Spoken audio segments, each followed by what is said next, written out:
welcome back to another Read with Miss K. I'm loving to hear that you have been enjoying these stories, which is fantastic because I've been enjoying reading them to you. I'm definitely missing my class right now, so reading to you is kind of making me feel like I'm still reading to my class, so thank you for helping me out. Today we are going to be reading the next part of The World's Worst Children. Now, if you remember, we are reading Bertha the Blubberer. Now, I had a sneaky preview of what this story is going to be about, and I think it's pretty funny. So, I hope you enjoy. Bertha the Blubberer. She gets pretty loud, so let's see how we go. Bertha was a blubberer. She would sob, she would howl, she would bawl. The little girl was only 8 years old, but she must have spent 7 of them blubbering. Anything and everything would set her off. There's 2 big long lists here. Loud noises, silence, bright lights, the dark, small dogs, large dogs, medium-sized dogs, rodents of any kind, red socks, frogs, toads, tadpoles especially, bouncy balls, fireworks, dust, the heat, the cold, burnt toast, kettles, stickers, wet grass, park benches, low-flying aircrafts, the colour purple, cat hair, rain, water slides, anything made of plastic, Christmas crackers, the raisins in raisin toast, bouncy castles, smells of any kind, clouds, mustaches, vegetables, burps, monobrows, nostril hair, ear hair, and anyone who wears a hat. The little girl had a younger brother called William. From the day he was born, Bertha was beastly to him. She hated having to share her parents' attention. Then one day, Bertha discovered a wonderful thing.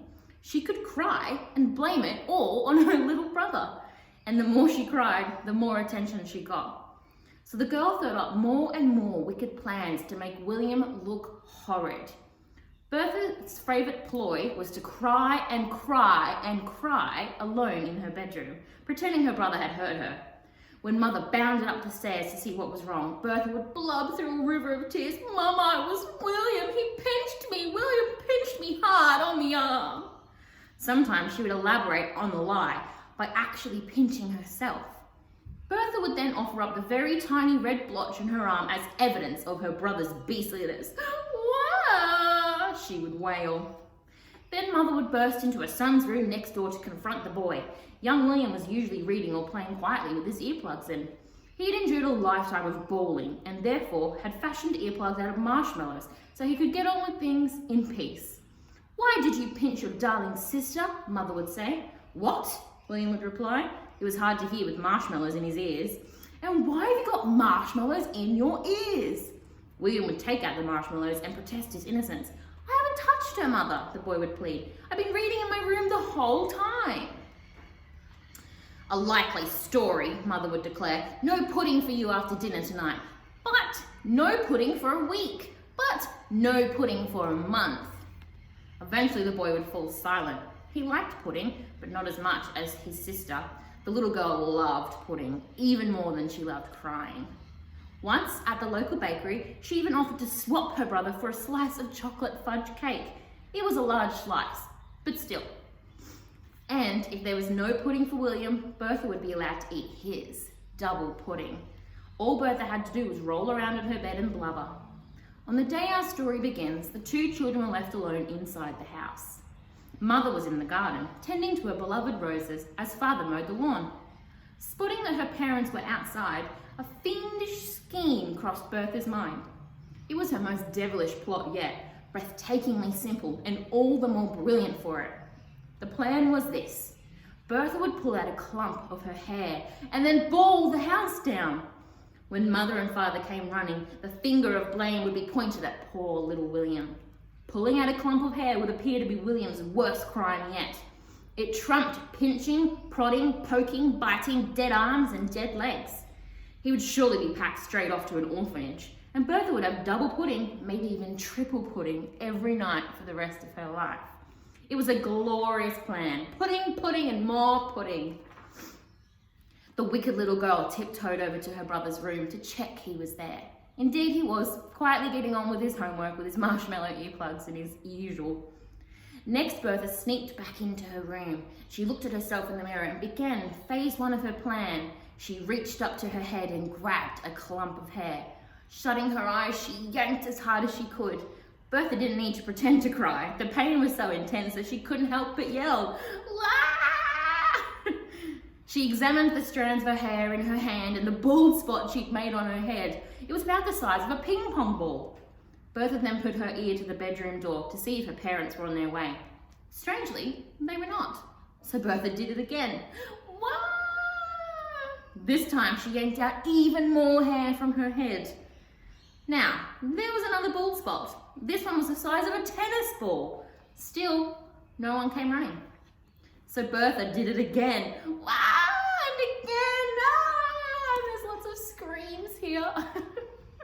You can see what's going to happen in this story, can't you? The pain was so extreme that Bertha's eyes were now stinging with tears. She could barely see what she was doing anymore. Yet still, the girl yanked out more and more of her hair. Eventually, wiping the tears from her face, she stared in the mirror. Bertha was now completely bald, except for one lonely strand of hair on the top of her head. But just then she heard a noise. Bertha's eyes darted to her bedroom door, and to her horror, her mother, father, and brother were all looking at her through the door crack. Bertha stared at them for a moment, and they stared back at her. How was she going to explain this? Bertha didn't know what to do, so she did what she always did. She screwed up her face and began bawling. It never failed, except this time. What on earth are you crying for? Demanded father. Because Mama and Papa, that beastly brother of mine, pulled out all of my hair, replied the girl through her theatrical sobs. William couldn't help but smirk at the sight of his wicked sister, who had at last been well and truly busted. Actually, you've still got one hair sticking out the top of your head, proclaimed the boy.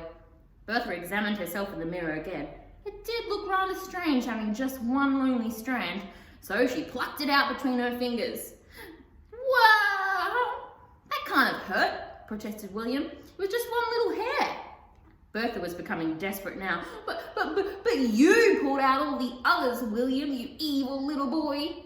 We've been standing here for the last few minutes, young lady, began Mother. We saw the whole thing, added Father. The smuggest grin spread across William's already smug face. But, protested Bertha. No doubt you've been doing this all along, accused Mother.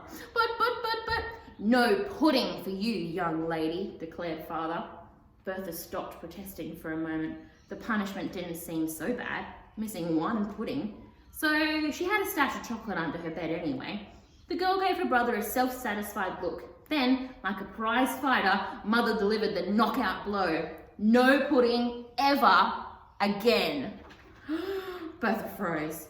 This was worse than having no hair. No puddings?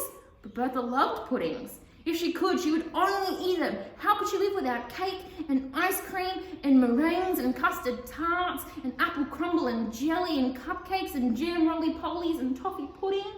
And preferably, eat them all in one sitting. Really, Mama? Pleaded the girl. This can't be true. No puddings forever? Forever and ever and ever, replied Mother, who was mightily cross that her daughter had fooled her for so long. Now, every night, Bertha would have to watch her brother across the dinner table, savouring every last morsel of not only his delicious pudding, but what would have been Bertha's too, double pudding. Most evenings, Mother would give William her own pudding as well, to make up for the harsh treatment over the years. Triple pudding! Even the boy would be allowed to eat his father's pudding too. Quadruple pudding! It was torture for the girl to watch her brother eat all of her favourite pudding, night after night after night, while she had not a crumb. Bakewell's tarts, Arctic rolls, Eton mess, William would lick the bowls clean. To make matters worse, under the table, the boy would pinch his sister's leg as he scoffed away.